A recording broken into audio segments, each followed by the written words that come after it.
Hello guys, আমরা আসছি সুসেনের জমিতে। জমি বলতে ধানা জমি না, ওর প্লট কেনা রয়েছে, ওইতে আসছি।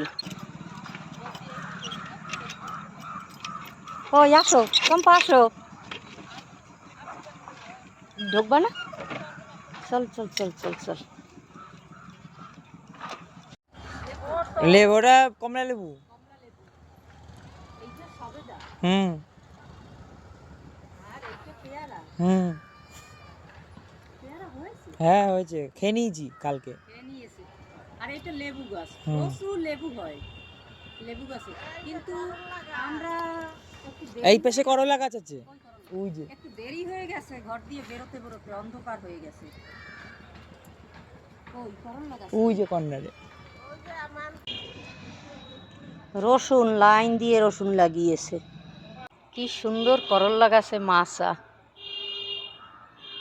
আর মাছা না দিলে তো করল্লা হবে না। কি না আছে এর মধ্যে, সবজি শেষের দিকে, এখন চৈত্র মাসের দিকে কোনো সবজি থাকে না, তাও অনেক অনেক সবজি আছে এখনো। হ্যাঁ, কই বেগুন গাছ, ফুলকপি, এগুলো কি পটল সায়ন? পটল। এইটা কি গাছ? লেবু।